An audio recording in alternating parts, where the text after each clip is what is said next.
Welcome to intellectuals Avenue. हमारी आज की फिगर ऑफ स्पीच है एलोजी। इसके साथ साथ हम एलोजी से रेलिवेंट कुछ मज़ीद टर्म्स को भी डिस्कस करेंगे।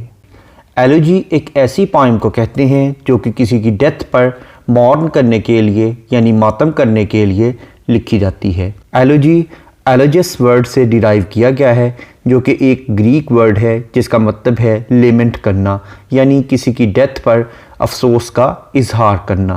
अब हम आते हैं इसकी डेफिनेशन की जानिब। Elegy is an elaborately formal lyric poem, यानी एलोजी एक तफसीली लिरिक पोइम होती है। लिरिक पोइम ऐसी पोइम को कहते हैं जिसमें पोइट अपने इमोशंस का, अपनी फीलिंग्स का और अपने सेंटिमेंट्स का इजहार करे। लिरिक पोइम को समझने के लिए इसी चैनल पर लिटरेरी टर्म्स की प्लेलिस्ट को विज़िट करें। इसके साथ साथ इस लेक्चर का लिंक नीचे डिस्क्रिप्शन बॉक्स में भी मौजूद है।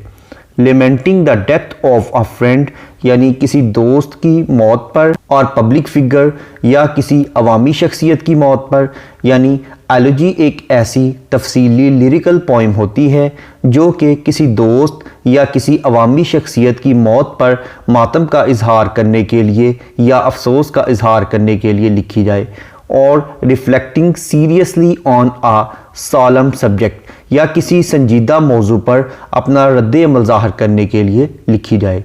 यानी एलोजी एक ऐसी पोइम है जो कि तफसीली होती है। इसके साथ साथ ये एक लिरिक पोइम होती है जिसका मकसद अपने किसी दोस्त या किसी अवामी शख्सियत की मौत पर अफसोस का इजहार करना होता है।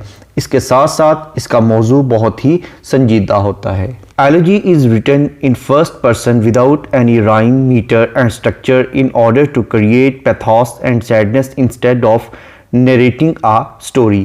इस पोइम का मकसद कोई बाकायदा कहानी बयान करना नहीं होता, जबकि इसका मकसद सिर्फ़ और सिर्फ एक नहायत संजीदा और गमगीन सूरत हाल को पैदा करना होता है। इसलिए इसमें किसी ख़ास किस्म की राइम स्कीम, मीटर और स्ट्रक्चर को फॉलो नहीं किया जाता।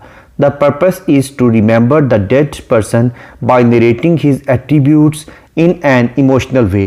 यानी जो मरने वाला होता है उसकी जो सिफ़ात थी, उसकी जो खूबियाँ थी, उसको बड़े जज्बाती अंदाज में बयान करना इस पोइम का मकसद होता है। अब हम आते हैं एलोजी की कुछ एग्जांपल्स की जानिब।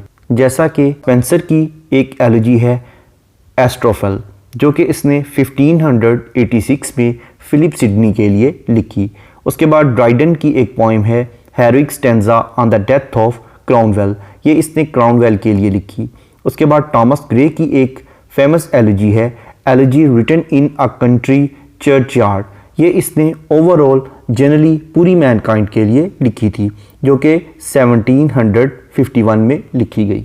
नेक्स्ट कॉलिंस की एक पोइम है इन यॉन्डर ग्रेव आ ड्रूड लाइन्स, ये इसने जीन्स थॉम्सन के लिए लिखी। उसके बाद मैथ्यू आर्नल्ड की पोइम है थायरसिस, जो कि इसने 1861 में लिखी और ये इसने अपने फादर के लिए लिखी थी। उसके बाद मिल्टन की लेसिडिस जो है ये एडवर्ड किंग के लिए लिखी गई। उसके बाद W.H. आर्डन की poem on the death of W.B. Yeats, ये इसने W.B. येट्स की याद में लिखी।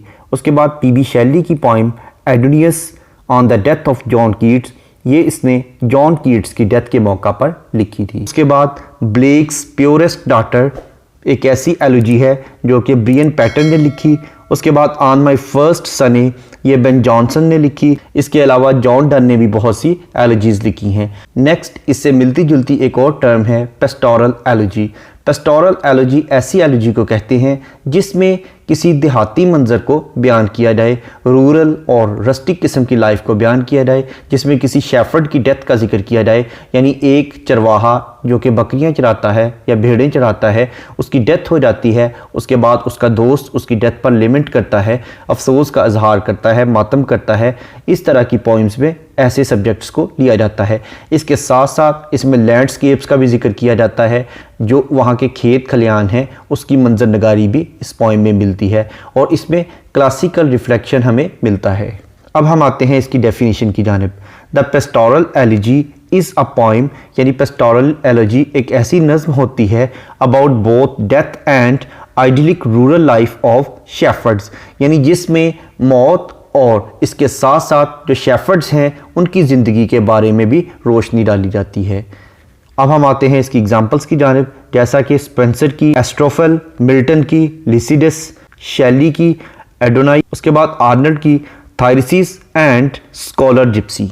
नेक्स्ट है डर्ज। डर्ज एक ऐसी पोइम को कहते हैं जो कि होती तो बेसिकली एलोजी है, लेकिन एलोजी एक एलेबोरेटेड पोइम है यानी तफसीली पोइम होती है, जबकि डर्ज एक शॉर्ट पोइम होती है, ये मुख्तसर नज़्म होती है, लेकिन इसका थीम सेम होता है। अब हम आते हैं इसकी डेफिनेशन की जानिब।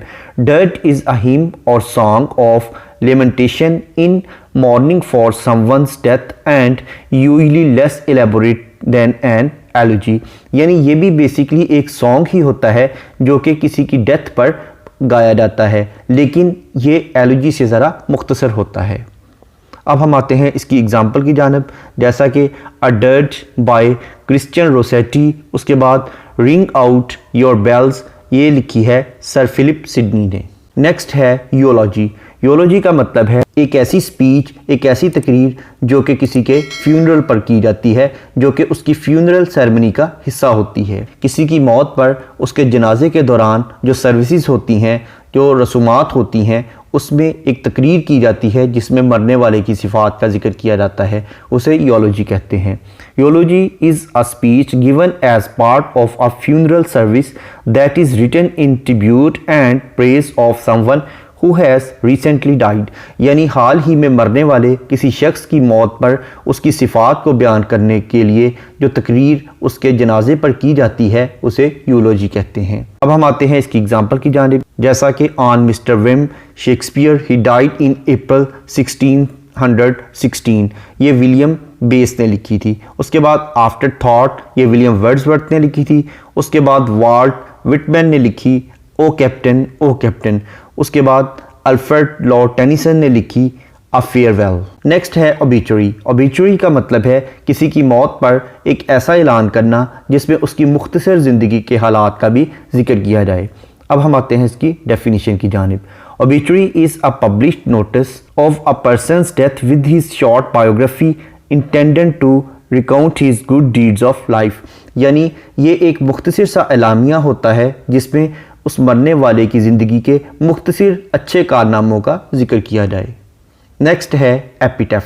एपिटैफ एक ऐसी तहरीर या इबारत होती है जो कि किसी की कब्र के कुतबे के ऊपर दर्ज की जाती है। An epitaph is a short statement or poem about a deceased person often carved on his और हर टॉम्बस्टोन, यानी किसी भी मरने वाले की कब्र के ऊपर जो कतबा लगा होता है उसके ऊपर एक मुख्तसर सी इबारत या नज़्म जो लिखी जाती है उसे एपिटैफ कहते हैं। एपिटैफ ये एक ग्रीक वर्ड से डिराइव किया गया जो कि है एपिटैफियस। इसका मतलब है फ्यूनरल ओरेशन। बहुत से पोइट्स और राइटर्स ने अपनी लाइफ में ही अपने एपिटैफ्स लिख दिए थे, जैसा कि बेंजामिन फ्रैंकलिन ने अपनी मौत से तकरीबन 60 बरस पहले 22 साल की उम्र में ही अपना एपिटैफ लिख दिया था। उसके बाद ऑस्कर वाइल्ड ने भी एक एपिटैफ लिखा जिसमें वो कहता है and alien tears will fill for him pity's long broken and for his mourners will be outcast men and outcasts always mourn. उसके बाद रॉबर्ट फ्रॉस्ट ने भी एपिटैफ लिखा जिसमें वो कहता है and were an epitaph to be my story I would have a short one ready for my own I would have written of me on my stone I had a lover's quarrel with the world. उसके बाद William Butler येट्स ने भी एपिटैफ लिखा जिसमें वो कहता है cast a cold eye on life on death horseman pass by. उसके बाद विलियम शेक्सपियर ने एपिटैफ लिखा जिसमें वो कहते हैं good friend for Jesus sake forbear to dig the dust enclosed here blessed be the man that spares these stones and cursed be he that moves my bones. उसके बाद Sylvia Plath कहती है even amidst fierce flames the golden lotus can be planted। Next है elegiac couplets. ये ऐसे couplets थे जो कि रोमन्स ने लिखे और इसकी इब्तदा एनियस ने की। इसके बाद कैटलस, प्रोपर्टियस, टेबलस और ओविड ने भी इन कपलेट्स को लिखा। ये कपलेट्स 4 लाइन्स के स्टेंजास पर कंसिस्टेड थे जिन्हें क्वार्ट्रीन्स भी कहा जाता था और इसमें सेम राइम स्कीम को फॉलो किया जाता था। और इसमें बाकायदा राइम स्कीम को भी फॉलो किया जाता था। उसके बाद ओविड और कैटलस ने भी बहुत से एलजीक कपलेट्स लिखे। ओविड के कपलेट्स को जब ट्रांसलेट किया गया तो इसका मीटर और राइम स्कीम ख़त्म हो गई। उसके बाद 16th सेंचुरी में जब एलिजीज़ का आगाज़ हुआ तो एलिजीज़ लिखने के लिए एलजीक कपलेट्स को ही फॉलो किया जाता था, यानी उसी पैटर्न पर ही एलिजीज़ को कंपोज किया जा रहा था। अब हम आते हैं इसकी डेफिनेशन की जानिब। An elegiac couplet is a pair of sequential lines in poetry, यानी शायरी में ये ऐसी तरतीब से आने वाली लाइंस होती हैं in which the first line is written in dactylic hexameter, जिसमें पहली लाइन हेक्सामीटर में लिखी जाती है and the second line in dactylic pentameter, और दूसरी लाइन पेंटामीटर में लिखी जाती है। यानी इन दोनों लाइंस का मीटर डिफरेंट होता है। फर्स्ट लाइन हेक्सामीटर और सेकंड लाइन पेंटामीटर में लिखी जाती है। और इन एलजीक कपलेट्स का टॉपिक कोई भी हो सकता था, इसमें बाकायदा डेथ और मॉर्निंग के इश्यूज़ को डील नहीं किया जाता था, बल्कि कोई भी थीम लेकर इसको लिखा जाता था। लेकिन उसके बाद जब 16th सेंचुरी में इंग्लिश लिटरेचर में इनको फॉलो किया गया तो ये महज डेथ और मॉर्निंग के टॉपिक पर ही लिखे जाने लगे। नेक्स्ट है क्रिटिकल एलजी। क्रिटिकल एलजी ऐसी एलजी को कहते हैं जिसमें किसी पर्सनैलिटी के पॉजिटिव और नेगेटिव एस्पेक्ट्स को डिस्कस किया जाए, यानी उसकी मुस्बत और मनफी तमाम खूबियों को उजागर किया जाए। उसकी शख्सियत के तमाम पहलू, खा वो नेगेटिव हों या पॉजिटिव हों, उनको जिस एलजी में डिस्कस किया जाए उसे क्रिटिकल एलजी कहते हैं। नेक्स्ट है रिफ्लेक्टिव एलजी। ये ऐसी एलजी को कहते हैं जिसमें ओवरऑल पूरी दुनिया के बुरे हालात का जिक्र किया जाए कि जंगों की वजह से या किसी बीमारी की वजह से दुनिया में बहुत सी अमवात हो गई, बहुत सी डेथ्स हो गई, बहुत से लोगों की डेथ पर जो मातम किया जाए उसे रिफ्लेक्टिव एलजी कहते हैं। नेक्स्ट है एनकोमियास्टिक एलजी। इसका मतलब है एक ऐसी एलजी जिसमें एक पोइट किसी दूसरे पोइट की डेथ पर मौर्न करे या मातम करे, जैसा कि W.H. आर्डन की एक फेमस एलजी है जिसका टाइटल है in memory of W.B. Yeats. In memory of W.B. Yeats को डिटेल में समझने के लिए इसी चैनल पर W.H. आर्डन की प्लेलिस्ट को विजिट करें। इसके साथ साथ इस पोइम का लिंक नीचे डिस्क्रिप्शन बॉक्स में भी मौजूद है। अब हम मुख्तसरन तमाम लेक्चर को रिपीट करते हैं। सबसे पहले हम देखते हैं एलजी। एलजी एक ऐसी पोइम है जो कि लेंथी होती है और ये लिरिक पोइम होती है और ये किसी की डेथ पर लिखी जाती है। उसके बाद पेस्टोरल एलजी ऐसी एलजी होती है जो कि किसी शेफर्ड की डेथ पर लिखी जाए और इसमें क्लासिकल टच हमें मिलता हो, यानी क्लासिकल एलिमेंट्स इसमें फॉलो किए जाते हों। उसके बाद है डर्ज। डर्ज एक ऐसा सॉन्ग या ऐसी शॉर्ट पोइम होती है जो कि किसी की डेथ पर लिखी जाए। नेक्स्ट है यूलोजी। यूलोजी एक ऐसी स्पीच या ऐसी तकरीर होती है जो कि किसी के फ्यूनरल या किसी के जनाजे पर पढ़ी जाए। उसके बाद है ओबिचुरी। ओबिचुरी एक ऐसा डेथ का ऐलान होता है जिसमें मुख्तसरन पोइट की ज़िंदगी के आला कारनामों को बयान किया जाए। नेक्स्ट है एपिटैफ। एपिटैफ एक ऐसी तहरीर, अबारत या पोइम होती है जो कि किसी की डेथ के बाद उसकी कब्र पर, उसके कत्बे पर दर्ज कर दी जाती है। उसके बाद एलजिक कपलेट ऐसे कपलेट्स होते हैं जो कि ग्रीक दौर में लिखे जाते थे, जिसकी फर्स्ट लाइन हेक्सामीटर और सेकंड लाइन पेंटामीटर में लिखी जाती थी और ये 4 लाइन के क्वार्टरीन्स की शक्ल में लिखे जाते थे। Thank you for attending this lecture.